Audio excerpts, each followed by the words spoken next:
दोस्तों आदाब, मैं हूं सलमान कबीर नगरी। आप देख रहे हैं नई रोशनी चैनल। इस वक्त हमारी टीम 313 विधानसभा क्षेत्र खलीलाबाद के तप्पा उजियार के इलाके में मौजूद है। ये इलाका बहुत ही सरगर्म सियासत के मैदान में रहता है।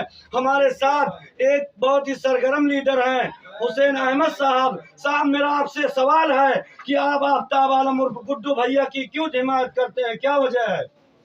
देखिए, हिंदुस्तान के संविधान के मुताबिक हर किसी को वोट देने का अधिकार बाबा भीमराव अंबेडकर के संविधान की वजह से मिला है। और वोट एक ऐसी चीज होती है कि दो आदमी जो मैदान में खड़े होते हैं, उन दोनों आदमी के बीच में ये फैसला करना होता है कि यह आदमी कौन अच्छा है और कौन बुरा है।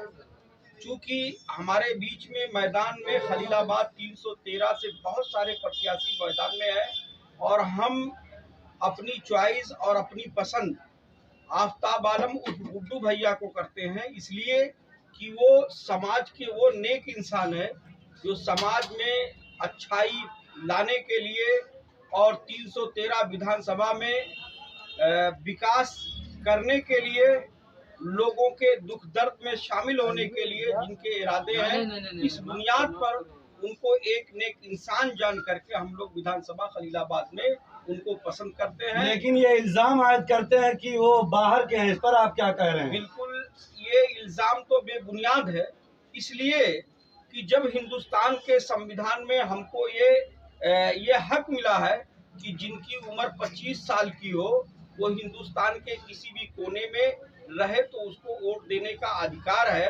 और इसी तरह से हिंदुस्तान के संविधान में ये लिखा हुआ है कि जब आदमी 25 साल का उम्र हो, 18 साल से आगे हो उसकी उम्र हो जाए, तो उसको कहीं भी वोट देने का और कहीं भी उसको लड़ने का अधिकार होता है।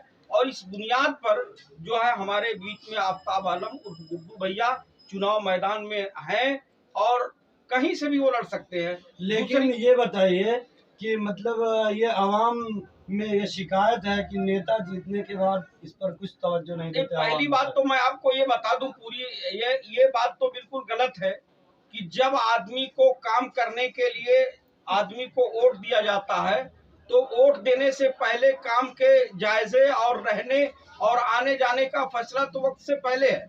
भाई, कोई भी आदमी जब मेहनत करता है और जब एक बार उसको आप अपना नुमाइंदा बना लेंगे और जब उसके काम इस तरह से नहीं होंगे तो 5 साल के बाद हमको संविधान के मुताबिक फिर हम उसको हटा करके बाहर। लेकिन आज तक तो देखा यही गया है, जितने नेता यहाँ बने हैं सब बाहरी बनते हैं, जीतने के बाद कभी आते तो नहीं। बाहरी और इलाकाई का कोई मतलब ही नहीं होता है। इसलिए ये जो इल्जाम लगाया जाता है ये बेबुनियाद है। जब कोई आदमी किसी भी जगह पर रहने लगता है, उसके कुछ जो है जमीन जायदाद मकान और दुकानें जब यहाँ की हो जाती है तो वहाँ का वो बाशिंदा मान लिया जाता है।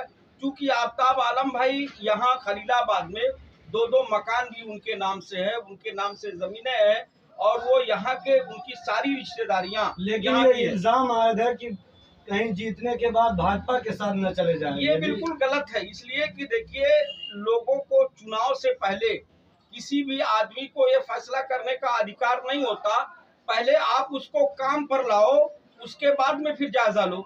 जब वो आदमी जाए तब उसके बाद में कहो। लेकिन सड़कों की हाल तो बड़ी खराब है, इस पर आप क्या कह रहे हैं? सड़कें तो यकीनन ये जो सरकार आप लोगों के बीच में भारतीय जनता पार्टी की 5 साल तक मुसल्लत थी, उन्होंने खाली जुमलेबाजी किया है, कोई काम उन्होंने किया नहीं है। इसकी बुनियाद पर सड़कें तो खस्ता हाल है, इसीलिए सभी लोग भारतीय जनता पार्टी के से उठ चुके हैं और अपना वोट जो है बहुजन समाज पार्टी के उम्मीदवार आफ्ताब आलम भाई के हक में कर रहे हैं। लेकिन आवाम ये नहीं चाहती कि कोई बाहर ही रहे। यहाँ आवाम आवाम बिल्कुल पसंद कर रही है। अगर आवाम पसंद नहीं करती तो आज आफ्ताब आलम भाई हर किसी की जबान पर नहीं होते। अगर देखा जाए तो आफ्ताब आलम भाई का चेहरा ही जितने प्रत्याशी हैं उन लोगों के बीच में वो एक ऐसा नुमाया चेहरा है कि जो सभी की चाहते हैं और सभी लोगों ने एक आवाज होकर के इस मर्तबा खलीलाबाद विधानसभा से उनको एमएलए बनाने के लिए सोच लिया है। घर घर आफ्ताब आलम मोदी जी तो कह रहे हैं हम सबसे ज्यादा विकास कर रहे हैं, हमारी सरकार आ रही है। मोदी जी तो बहुत विकास की बातें करते हैं। देखिए हिंदुस्तान में आज तक जितने भी प्रधानमंत्री आए हैं, चाहे शुरू से लेकर के आज तक सभी लोगों ने हिंदुस्तान में बहुत सारी कंपनियां लेकर के आए हैं। मोदी जी एक कंपनी भी लगाए नहीं है, लेकिन उल्टे उन्होंने 33 कंपनियों को बेच दिया है हिंदुस्तान में। इससे बड़ा विकास क्या हो सकता है। बहुत बहुत शुक्रिया, फिर किसी मौके पे मिलेंगे। अगर यह वीडियो आप लोगों को पसंद आए तो लाइक शेयर जरूर करें और हमें दुआ में